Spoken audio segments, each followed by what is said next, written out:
Welcome back to Your Creative Chord podcast. I'm your host, Jenny Lee, and today I'm going to share 3 simple shifts that can completely transform your piano practice consistency.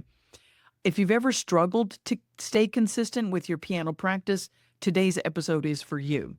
I'm sharing these 3 simple mindset shifts that will transform your routine and help you make real progress.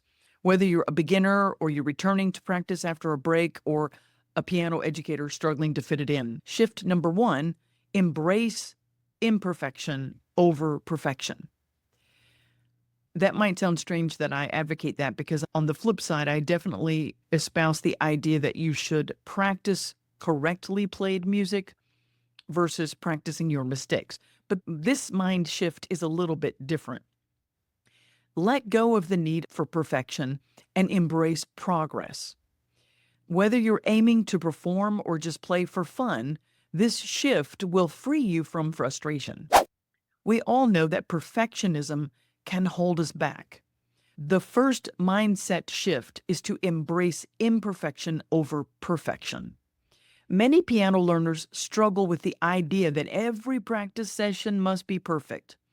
But here's the thing, perfection isn't really the goal. Progress is the goal. The key to consistency is showing up, even if you don't feel perfect in your playing. One of my own struggles was trying to play through all of my repertoire in a more advanced level than I was ready for. And that kept me kind of hindered in my consistent practice because it felt overwhelming. Now I focus on progress, not perfection. I take smaller chunks of music or I play through some of my repertoire and alter other repertoire on different days so that I can work on everything but in smaller chunks so that I'm really practicing in a productive way and improving and feeling good about what I'm doing and not overwhelmed. This mindset shift toward progress, not perfection, can really also reduce performance anxiety because you're not aiming for perfection, you're just aiming for growth. And the idea of performing and practicing performing is not about the perfection of the performance. It's about learning how to desensitize yourself to the performance scenario, get used to those distractions, and start improving your performances and making them stronger, even if you make mistakes. Shift number 2 is to break practice into smaller, manageable chunks, which I kind of combined with shift 1 up there. But the second shift is really to break it down into manageable pieces. If you look at your piano practice as this huge, overwhelming task, you're likely going to want to avoid it. But by dividing it into smaller, focused sessions, like working on one scale or one section of a piece, or even one skill at a time, you're making your practice feel more achievable and less intimidating. And actually, you're improving your progress because you're really focusing on the improvement of your skill. Here's an example from my own experience. When I'm developing a piece for a performance, I don't just play through that whole piece in preparation. First, I break it down into individual sections, and sometimes one phrase at a time, or one measure at a time, or one group of phrases at a time, then one section within the piece. And I work on those individual sections as little chunks because those small chunks and improving those lead to a much more manageable, larger chunk. Once I've done the practice in smaller chunks like that, then I start to try to play through the whole piece in one go. But I never go to a performance having done that just a few times. When I get to that point and I'm preparing for a performance, then I will practice being able to play all the way through the performance without breaks. Even if I may make mistakes, even if I don't do it as musically well as I'm aiming for, just practicing the goal, playing through the whole piece in one go, is part of my preparation for performance. And then I'll keep doing that and add another goal like, okay, now that we can play it all the way through in one go, let's add being able to play it at tempo. And then I practice that way. Or I'll add, let's make sure we do that dynamic contrast between the A and B section or whatever. Even though I'm preparing for performance, I still work in practice strategy by chunking sections into smaller, more manageable tasks. And that helps me focus. And by focusing, I'm improving. So just to recap, practice shift number 2 is to break your practice into smaller, manageable chunks. Mindset shift number 3 is to focus on consistency, not the duration, not how much you practice. This mindset shift is about focusing on consistently, regularly getting to the piano as a regular daily habit, not on how much you do within that session. It comes much more easily to focus on longer durations of practice routine when you've already established consistency. What matters most is not how many hours you practice once in a while. What matters most is that you are consistent, even if your sessions are short. Some days, 10 minutes is enough. The key is to make piano practice a habit rather than worrying about how long you practice. I never focus on how much time I practice. I always focus on getting there first consistently and then choosing goals that are chunked down so I can focus on improving something. But by practicing consistently, even in shorter bursts, you're going to develop better habits and a deeper connection with the music. Because by consistently getting there, you're training your muscles, your brain, your memory, and your oral recall to remember things and recall it better the next day. When you leave gaps in between, it's a lot harder to do that. In other words, short, frequent sessions work better than long, infrequent sessions. It's less about the hours and more about making piano a regular part of your routine. Now, let's listen to a segment from one of my earlier talks where I shared these mindset shifts and a few more insights on overcoming the mindset hurdles that prevent us being consistent in our piano practice. Enjoy this, and I'll be back on the other side to reflect on the key takeaways with you.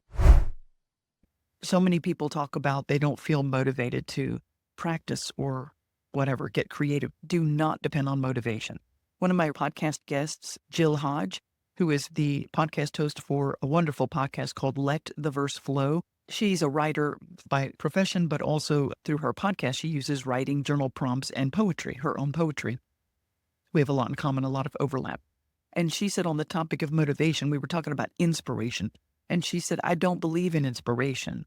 I believe in practice. And that is so in sync with my 30 years of experience of being a piano player, a professional performer, a piano teacher, dealing with all my thousands of music and piano students. Do not depend on motivation. Motivation is for the birds. Instead, use a consistent practice routine. As busy adults, it's very easy when you're trying to accomplish a specific thing. In this case, we're talking about piano, but it really applies to anything. You've got to use a consistent practice routine because things will plow into your life. You've got to learn to prioritize what's really important to you so those things don't interfere. And what I teach students about piano practice is that you have to prioritize, this is tip number 3, your time based on your best energy. Prioritize your practice time based on your best energy. For me, that's morning time. So I get up and I work very early, and then I do my piano practice early because it kind of fuels my day. There's so many benefits from piano practice. It boosts your mood. It lowers your stress. It gets your cognitive neurological pathways moving and grooving in a new way. It's a wonderful way to start my day because my energy is best for that in the morning. And then I go back to work and I work through the afternoon. You have to look at your creative energy throughout the day and prioritize your best time. Write it down based on your best energy. Write down your schedule and don't depend on motivation. It doesn't matter whether you feel like it or not. Remember, consistency and patience are key. And don't forget to enjoy the process. I've learned that you must be mindful of your musical effort. You have to praise yourself for every effort you are making at the keyboard. You have to embrace the moment to help you find the joy. I also wanted to share this quote, which was incredibly encouraging to me today, and it ties in with what we're talking about here today. This is a quote from the English thinker Walter Pater, who lived in 1839 to 1894. He says, "To burn always with this hard gem-like flame, to maintain this ecstasy, is success in life? And then my mentor, Daisaku Ikeda, follows up with, the person who lives life fully, glowing with life's energy, is the person who lives a successful life. These quotes really moved my heart, and it's so in sync with finding your creative energy, being able to put yourself in creative flow, treasuring your progress at the piano keyboard. Those of us who are pursuing that energy, making that effort, regardless of whether we're motivated or not, you really do shine. And we need more people to do this. We need more people to be creative, to pursue their creative dreams, to fulfill their authentic expression, whether it's through piano or words or art or something else. I really wanted to share that just to encourage you. Keep yourself open to finding beauty in an ordinary moment. Even at the piano when you're struggling, take a moment to be mindful and really appreciate the benefit, the luxury, the advantage, the privilege of being able to make music yourself through your own fingers or through your own voice. Keep yourself open to finding that beauty in an ordinary moment and put yourself in the consistent seat of practice. As Jill Hodge reminds us, it's a practice. So you must continue on a regular basis and get consistent so that the muse may meet you there. And also keep forging belief in your creative potential. After hearing my previous recording, consider how these shifts might look in your daily routine. Start small. Maybe pick just one shift to work on this week.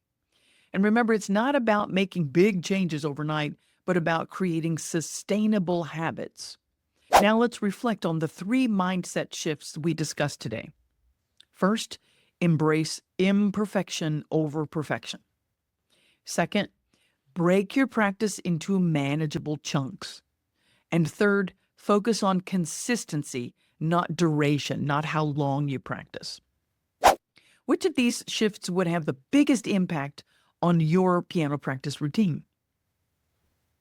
Which shift resonates the most with you? Let me know in your review of this episode, or if you can share it with me in my New and Returning Piano Learners Facebook group. I'd love to hear how these mindset changes are already making a difference in your piano practice. And let me know which shift you're going to try first, or share your own piano practice tips. I'm excited to hear what resonates with you the most. If you're looking to unlock your full piano potential and overcome common obstacles experienced by new and returning piano learners, I invite you to grab my free guide, Unlock Your Piano Potential. This ebook is packed with practical tips to help you start making real progress at the piano, and you can grab it at YourCreativeChord.com/piano strategies, and it's going to be in the show notes too. Remember, consistency is key. Small shifts in how you approach your practice can make a big difference over time. Whether you're aiming to master a piece, learn a new skill, or just enjoy playing, the most important thing is to stay consistent and kind to yourself in the process. If you're ready to explore these mindset shifts further and make lasting progress, check out my book, Start Piano: What You Need for Successful Learning. It's the perfect guide to help you build lasting piano habits. Grab your copy at YourCreativeChord.com/books. And if you're looking to deepen your piano journey with personalized guidance, be sure to join the waitlist for my Essential Piano Basics course. Visit YourCreativeChord.com/courses to sign up and be the first to know when the course reopens. As you embrace these mindset shifts in your piano practice, remember every little step in your practice is one step closer to your piano goals. Keep practicing with consistency and you will see the results. Every step you take, no matter how small, brings you closer to the enjoyment of reaching those piano goals, and I'll be cheering you on as you embrace these mindset shifts and continue on your musical path. Until next time, start with your mindset and know that your piano progress is guaranteed. Thank you for listening to Your Creative Chord podcast. If you found inspiration in today's episode, please leave a review and subscribe to the show. Your support helps spread the message of creativity and inspired living. Stay connected with Jenny Lee and a vibrant community of creatives and curious minds. Visit YourCreativeChord.com for more resources. Remember, daily life is where your creative flow begins. Embrace the journey